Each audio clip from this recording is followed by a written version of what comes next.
Friends, I am Harish Demla from accurate fortune astrology. दोस्तों, आज हम बात करने जा रहे हैं जुपिटर की टॉरस असेंडेंट के थर्ड हाउस की प्लेसमेंट के बारे में। देखिए दोस्तों, थर्ड हाउस में 4 नंबर राशि है।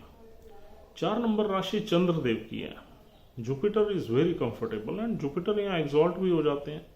जुपिटर की एग्जॉल्टेशन 5 डिग्री में होती है पुष्य नक्षत्र में, और यहाँ 3.2 डिग्री तक उनका अपना ही नक्षत्र है पुनर्वासु। जैसे ही पुनर्वासु से पुष्य नक्षत्र में प्रवेश करते हैं तो इनका एग्जॉल्टेशन होता है। तो अगर जुपिटर यहाँ पर 5 डिग्री के आसपास हैं तो यहाँ पर जुपिटर के अच्छे फल काफी मिलने की संभावना रहेगी, और क्योंकि जुपिटर की डिग्निटी बहुत अच्छी होगी यहाँ पर। और जुपिटर अगर बहुत ही हायर डिग्री में चले गए, यानी कि अगर जुपिटर यहाँ पर 16.4 डिग्री से आगे बढ़ गए तो फिर ये जो है ना दूसरे नक्षत्र में चले जाते हैं, आश्लेषा नक्षत्र में चले जाते हैं, और आश्लेषा नक्षत्र बहुत अच्छा नहीं माना जाता। तो आइए देख लेते हैं कि जुपिटर यहां पर आपको क्या दे सकते हैं। देखिए दोस्तों, 11th हाउस का लॉर्ड पराक्रम के घर में आ गया, लेकिन एग्जॉल्टेड हो गया। Exalted Jupiter is very powerful. यहां आपको बहुत सारी जुपिटर की जो अपनी करेक्टरिस्टिक्स हैं वो मिलेंगी। ये इंसान बहुत ही वाइज होगा, ज्ञानी होगा, एजुकेटेड होगा, और संतान से ब्लेस्ड होगा, और इसमें कई तरह की क्वालिटीज होंगी। सत्य के मार्ग पे चलने वाला होगा, सच बोलने वाला होगा। कम्युनिकेशन का घर है तो इसकी कम्युनिकेशन में सच्चाई होगी और एक विजडम झलकेगी। जहां ये बैठेगा वहां कम्युनिकेशन से लोगों को बहुत इंप्रेस कर लेगा। और गुरु में जो क्वालिटीज हैं वो अगर इंसान में आ जाए तो इंसान की लाइफ एक जो है ना ऊपर के दर्जे की लाइफ हो जाती है। उसकी समाज में प्रतिष्ठा बढ़ जाती है, उसकी लोग बात सुनते हैं, उसकी बातों में नॉलेज मिलती है, सीख मिलती है, एडवाइजरी मिलती है, क्योंकि जुपिटर तो ज्ञान के कारक ही हैं। तो ये जो जुपिटर की अपनी क्वालिटीज हैं ये डेफिनेटली इस इंसान के करैक्टर में आ जाएंगी। और यहां जुपिटर अगर इन चीजों से आपको ब्लेस कर देगा तो नेचुरली आपकी लाइफ में बहुत कुछ हो जाएगा। और आइए अब देखते हैं जुपिटर जो है इस कारक में, इस लगन में किन चीजों को रिप्रेजेंट करता है। 8th हाउस को रिप्रेजेंट करता है। 8th हाउस के बारे में हम जानते ही हैं, दुष्टाना हाउस है। लेकिन 8th हाउस का संबंध स्पिरिचुअलिटी से, और जुपिटर एग्जॉल्टेड बैठा हुआ है, तो यहां पर इस इंसान को कहीं ना कहीं मंत्रों का ज्ञान, स्पिरिचुअलिटी का ज्ञान, स्पिरिचुअलिटी की फीलिंग जरूर होगी, हिडन सब्जेक्ट्स की नॉलेज जरूर होगी,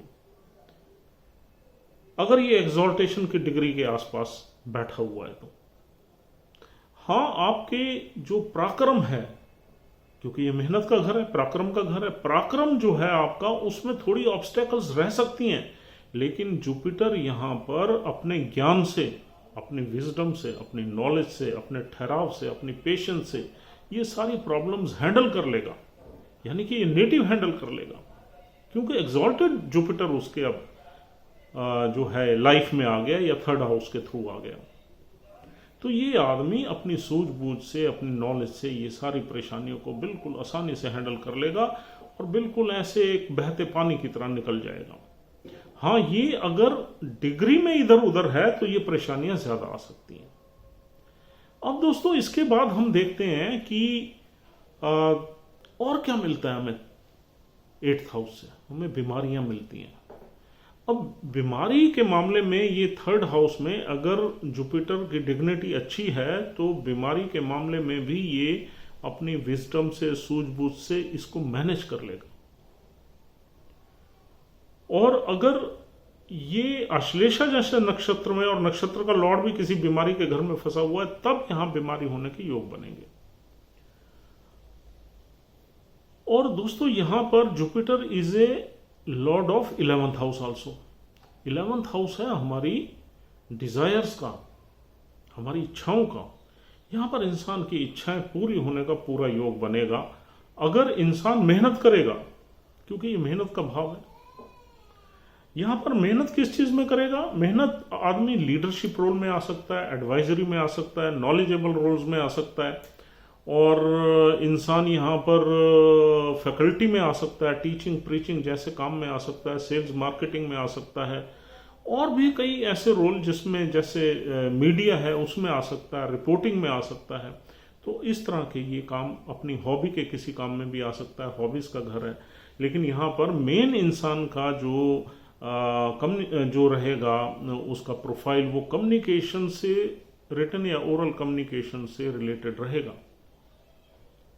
और दोस्तों यहाँ पर 11th हाउस हमारे नेटवर्क सर्कल का भी घर है। तो नेटवर्क सर्कल से भी यहाँ इंसान को सपोर्ट मिलेगी, बड़े भाई बहनों से सपोर्ट मिलेगी, छोटे भाई बहनों से भी सपोर्ट मिलेगी। जब तक ये किसी ऐसे नक्षत्र में नहीं बैठा हुआ है जिस नक्षत्र का लॉर्ड कहीं गलत पड़ा हुआ है, तो यहां पर ये इसे नेटवर्क सर्कल से, भाई बहनों से सपोर्ट मिलने का योग बनेगा। और इस इंसान की सोसाइटी में पूरी रिस्पेक्ट होगी। He will be blessed with the sun also. और 11th हाउस से हम क्या देखते हैं? छोटी मोटी बीमारियां। छोटी मोटी बीमारी लग सकती है अगर जुपिटर थोड़ा सा इधर उधर है, यानी कि एग्जॉल्टेड साइन से बाहर है। थोड़ी बहुत बीमारियां लगने का योग बनता है, लेकिन ज्यादातर यहां पर बीमारियों को मैनेज कर लेगा जुपिटर, बिकॉज जुपिटर यहां पावरफुल हो जाता है और 3rd हाउस भी पावरफुल है। तो ये इंसान बहुत ही मेंटली स्ट्रांग होगा, वाइज होगा, मैच्योर होगा, फार साइटेडनेस होगी इसमें, और ज्ञानी होगा, नॉलेजेबल होगा, नॉलेजफुल होगा। इसको लाइफ के हर प्रॉब्लम को रिजॉल्व करने के बारे में इसे पता होगा कि इस प्रॉब्लम को रिजॉल्व कैसे करना है और इसे अपनी जिंदगी को आसान कैसे बनाना है। ये एग्जॉल्टेड जुपिटर इतनी तो नॉलेज दे ही देता है इंसान को। और फिर ये लोग थोड़े से रिलीजियस और स्पिरिचुअलिटी की तरफ भी होते हैं, वहां से भी इनको पावर मिलती है। तो दोस्तों यहां पर ये जुपिटर ऐसा माना जाता है कि इंसान अपनी जो इनकम है उसमें भी अच्छा रहेगा, धनवान बनेगा, ब्लेस्ड रहेगा। और जुपिटर की जो अपनी क्वालिटीज हैं एटलीस्ट वो इसमें जरूर आएंगी। 8वें घर से रिलेटेड ऑब्स्टेकल्स रह सकते हैं, ऐसा नहीं है कि 8वें घर का इन्फ्लुएंस बिल्कुल खत्म हो जाएगा, वो रह सकते हैं, लेकिन उन प्रॉब्लम्स को, उन ऑब्स्टेकल्स को, उन इश्यूज को हैंडल करने में इस इंसान को ज्यादा दिक्कत नहीं आएगी इस प्लेसमेंट से। और पराक्रमी आदमी होगा, मेहनती भी होगा और ज्ञानी भी होगा। तो दोस्तों इस तरह के यहाँ पर ये जुपिटर आपको फल देगा और आपकी इनकम वगैरह भी ठीक ठाक रहेगी। अब देखते हैं कि यहाँ पर नक्षत्र कौन से मिलते हैं। पहला नक्षत्र है पुनर्वासु नक्षत्र, जो गुरुदेव का अपना है, लेकिन उसका एक ही चरण, चौथा चरण इस साइन में मिलता है हमें। चौथे चरण में अगर पुनर्वासु नक्षत्र में गुरुदेव यहाँ बैठे हुए हैं तो ये इनका अपना ही नक्षत्र है, ये अच्छा नक्षत्र है। इसका जो डिटी है वो अदिति है, तो अच्छा नक्षत्र माना जाता है पुनर्वासु और आपको ब्लेस करेगा। दूसरा यहाँ नक्षत्र मिलता है पुष्य। पुष्य नक्षत्र का लॉर्ड सैटर्न है, लेकिन उनका जो गवर्निंग डिटी है वो भी जुपिटर ही है। तो पुष्य नक्षत्र भी बहुत अच्छा है, लेकिन पुष्य नक्षत्र के रिजल्ट्स थोड़े लेट मिलते हैं इंसान को, 42 साल के बाद ज्यादा मिलते हैं अच्छे। तो second part of the life बहुत अच्छा रहता है मेहनत करने के बाद। और फिर तीसरा नक्षत्र, अगर यहां पर आपको शनिदेव की प्लेसमेंट देखनी पड़ेगी। अगर यहां जुपिटर पुष्य नक्षत्र में है तो शनिदेव अगर थोड़े से भी ठीक बैठे हुए हैं तो यहां अच्छे फल मिलेंगे। और शनिदेव अगर बहुत ही खराब बैठे हुए हैं, नीच अवस्था में बैठे हुए हैं, 12वें घर में बैठे हुए हैं, तो फिर थोड़ी सी दिक्कत रहेगी, फिर थोड़ी मेहनत ज्यादा हो जाएगी और थोड़ी बीमारी का भी योग बना देंगे।